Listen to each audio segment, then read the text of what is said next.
अगर आपके नेक और शोल्डर्स में डेस्क वर्क की वजह से पेन हो रहा है और आप स्ट्रेचेस, मसाज और शायद नई चेयर भी ट्राई कर चुके हो, फिर भी आपकी टाइटनेस जो है वो कुछ घंटे में ही वापस आ जा रही है, तो ये वीडियो आपको सिखाएगा कि ये ऐसा क्यों हो रहा है और इसका जवाब आपको सरप्राइज करेगा, क्योंकि प्रॉब्लम वो नहीं है कि जो आपको लग रहा है। आपकी नेक वो जगह है जहां पे आपको पेन महसूस हो रहा है, लेकिन ऐसा नहीं है कि प्रॉब्लम वहीं से शुरू होती है। इस वीडियो के एंड तक आपको समझ में आ जाएगा कि आपके नेक पेन के पीछे असली चेन ऑफ इवेंट्स क्या है, अब तक कोई स्ट्रेच उसमें काम क्यों नहीं कर पाया है और वो 3 फिक्सेस कौन से हैं जो कि असली वजह को एड्रेस करते हैं। तो चलिए शुरुआत करते हैं। असल में जब आप डेस्क पर बैठते हो तो आपकी बॉडी के अंदर ये होता है, आपका पेल्विस जहां होता है उसी से डिसाइड होता है कि आपकी रिब केज कहां पोजीशनड है, और रिब केज जहां होता है उसी के हिसाब से आपका हेड अपनी पोजीशन लेता है। जब आप झुककर बैठते हो यानी आपका पेल्विस जो है वो पीछे की तरफ टक हो जाता है, तो आपका जो रिब केज है वो कोलैप्स हो जाता है, चेस्ट क्लोज पोजीशन में चली जाती है। तब आपका हेड जो है, जिसे स्क्रीन देखने के लिए सीधा रहना पड़ता है,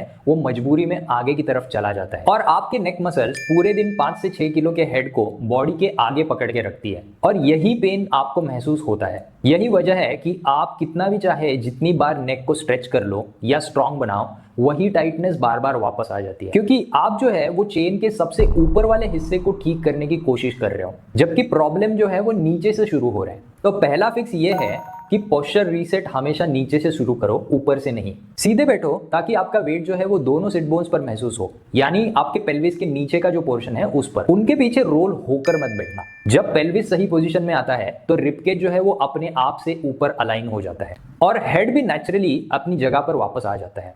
आपको कॉन्शियसली शोल्डर्स पीछे खींचने की जरूरत नहीं पड़ती, वो अपने आप हो जाता है। और जब आप अपर बैक की ट्रेनिंग करो तो उसे वैसे ट्रेन करो कि असल में वो एक्चुअली में फेल हो रही है। ये मसल्स हेवी लोड से कोलैप्स नहीं होते, ये 8 घंटे लगातार लो लोड होल्ड करने की वजह से थकती है।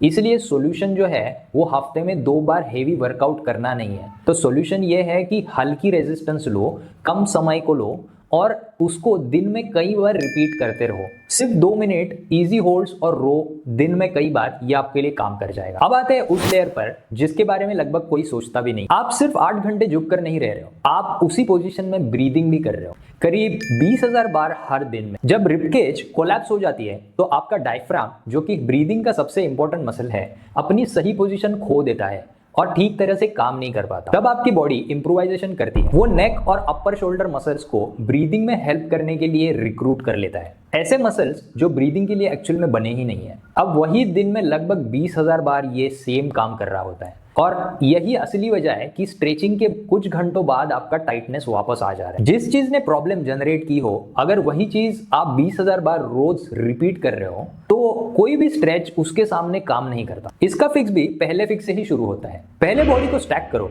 यानी कि pelvis, ribcage and then head. फिर नीचे की ओर और चारों तरफ ब्रीथ करो। महसूस करो कि आपकी नीचे वाली जो रिब्स है वो साइड की तरफ फैल रही है, बेली हल्के से बाहर आती है, ज्यादा नहीं।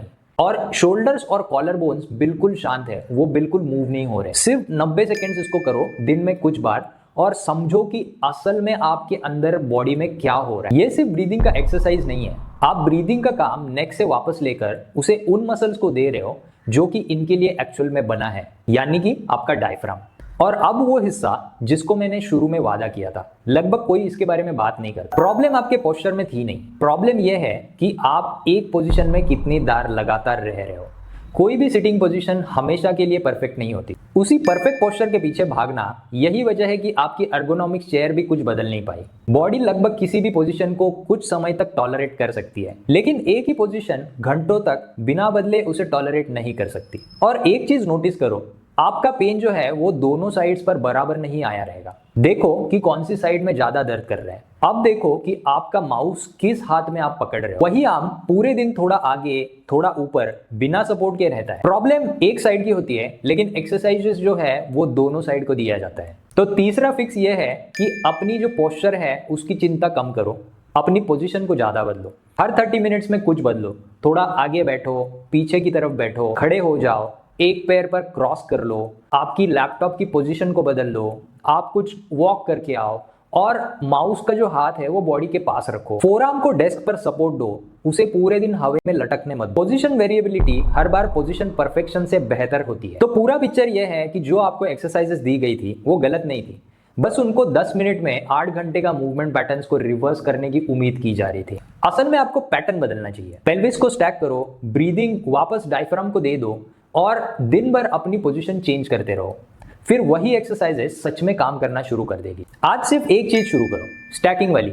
उसमें ज्यादा एक्स्ट्रा टाइम भी आपको नहीं लगेगा, क्योंकि बैठना तो आपको वैसे भी है। अगर आपका नेक और शोल्डर पेन कई महीनों से बना हुआ है और आप समझना चाहते हो कि आपकी बॉडी में असली वजह उसकी एक्चुअल में क्या है, तो डिस्क्रिप्शन में दिए गए एक फ्री 30 मिनट डिस्कवरी कॉल के लिंक पर एक जाके सेशन बुक कर दो। और अगर ये वीडियो आपको हेल्पफुल लगा तो सब्सक्राइब जरूर करना और शेयर करना अपने नेटवर्क में, ताकि ये ज्यादा से ज्यादा लोगों को हेल्प कर पाए। मैं हर 2 हफ्ते में ऐसे वीडियोस लाता हूँ जहां आसान भाषा में समझाता हूँ कि बॉडी में एक्चुअल ऐसे काम कैसे होता है और क्यों ज्यादातर कॉमन सॉल्यूशंस बार बार फेल हो जाते हैं। तो मिलते हैं नेक्स्ट वीडियो।